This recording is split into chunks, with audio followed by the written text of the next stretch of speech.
The legend of Medusa and Prince Kham prologue in an age long forgotten, when God still wandered the earth in mortal guise, and monsters slumbered beneath marble temples. A prophecy lingered over the kingdom of Kham. It whispered of a prince destined to defy fate, and of a woman cursed to turn the world to stone. Chapter 1.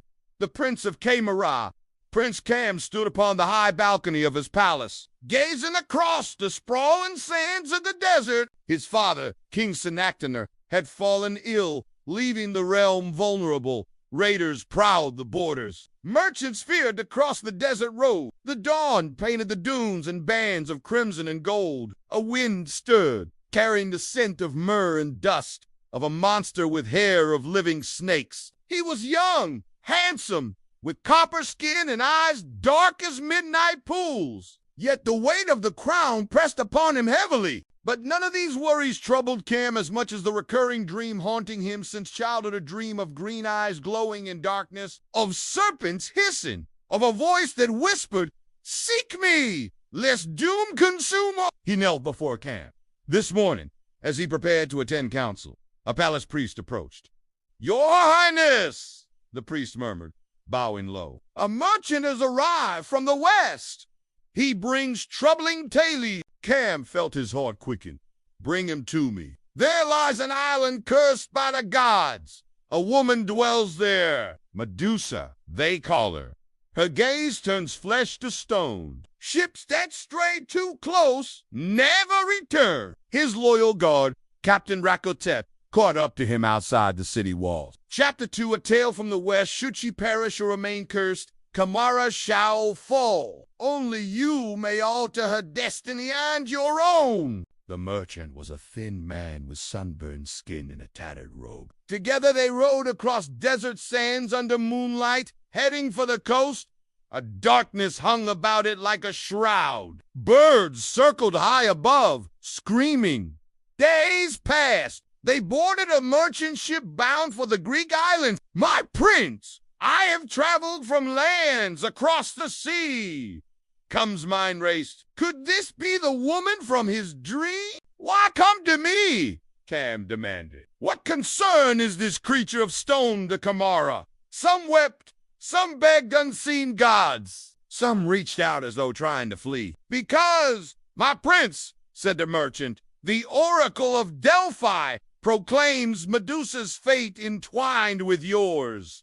Kham clenched his fists. It was madness. Yet the name Medusa resonated in his soul like an echo from a forgotten life. Chapter 3. The journey begins. By twilight, Kham resolved to leave. Disguised in the simple garb of a traveler, he slipped from the palace. Ivy crawled over broken pillars. Inside, shadows shifted. A deadly beauty. "You're going to seek this monster, aren't you?" Rakotep growled. "Then I go," Tui stared at the ground. "I've dreamed of you since I was a child." But the oracle spoke of you, a prince whose heart would see beyond my curse. "Why?" Kham clasped his shoulder. "No!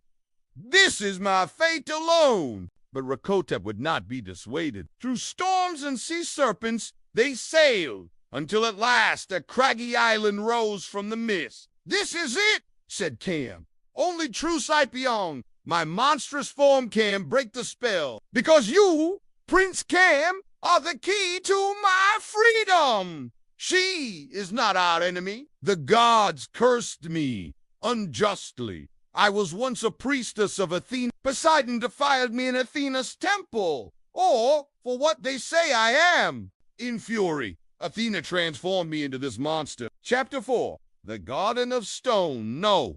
Turn away. They landed on a rocky shore. Statues littered the beachmen. Women, even animals all. Frozen mid-motion, expressions twisted in terror. Rakotep whispered the monster's victims. Kham pushed forward, heart hammering.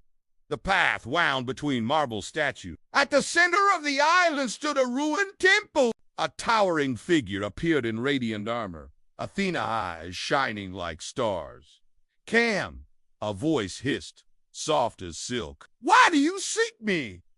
He stepped forward, trembling. You saw her true self and freed her with love. The snake shrieked and fell away, transforming into long, silken black hair. The stone receded from Kham's body. When the glow faded, Medusa stood before him, a mortal woman, beautiful and human. From the gloom, a figure emerged. Her skin glowed pale as moonlight. Snakes writhed in coils of emerald upon her head. Her eyes, luminous green, met his. As their ship neared the harbor, the city erupted in cheers. The king had recovered miraculously. His illness lifted.